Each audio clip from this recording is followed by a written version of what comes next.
Hello again, it's Lock Noob, and here we have well, I've got to say, a really nice looking, very weighty Squire MERC50 closed shackle padlock, boron shackle as well, which is really nice. It's probably a boron alloy.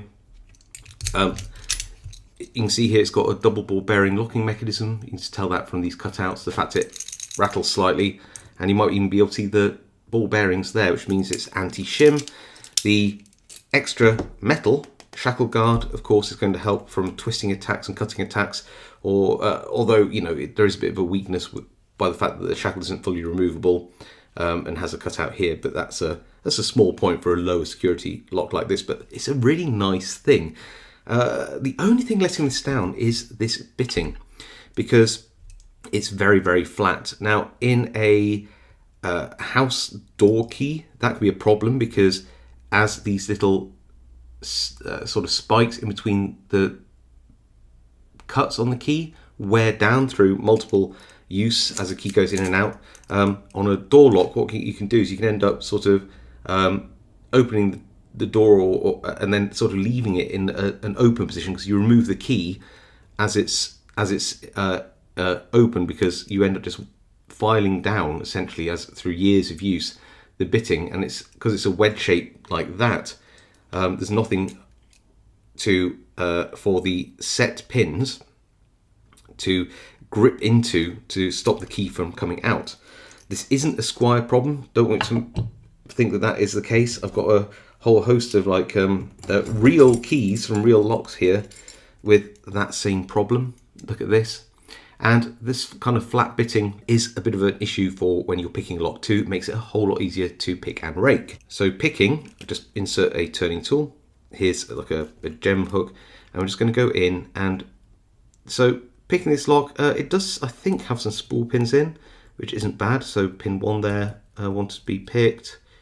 Pin 3 here, just going along. Pin 4 I can feel there.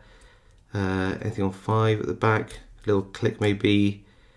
Back to pin 2 here. Oh, into a false set. Pin 3. Anything else? Anything else? Pin 4. Just get underneath that. Going back through.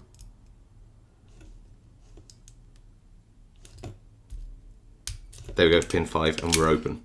So picking it, not too bad, because you know, it's still got some security pins in there. I think that's what I can tell. But raking this, oh, a different matter, and that's going to be a much sort of lower skill attack. So raking, we probably don't even need to have a specialist rake tip like these. We can probably just get away with the back of something and give that a little bit of a rock with the flat back of a piece of metal. I'm using just like there you go, a half diamond, but because of the bitting like that, here we go, you'll see that this just needs to go in just a flat piece of metal and rock it up and down, and that would open.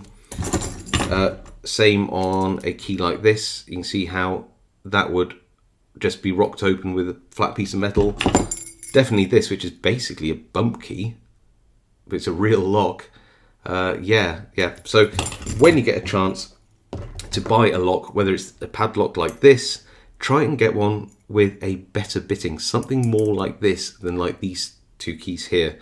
You want something with sort of some ups and downs, hope more irregularly spaced, so maybe a couple of highs, a couple of lows, a high and a low. Something like that is far more secure, especially in a house door lock, than something which is what I call like an angled flat bitting like these two. Anyway, hope you thought that video was interesting at least. I think that this padlock has a lot of potential if you have better bitting for a low to medium security application. I think this particular version was let down by this key bitting. But yeah, if you like this video, hit that like. If you haven't subscribed and want to see more content like this, then please do subscribe and hit that notification bell. It really helps my channel out. I really do appreciate it. If you have any comments, leave them below. I do read them all and reply to as many as I can. And of course, stay safe, happy picking, and I'll see you all next time.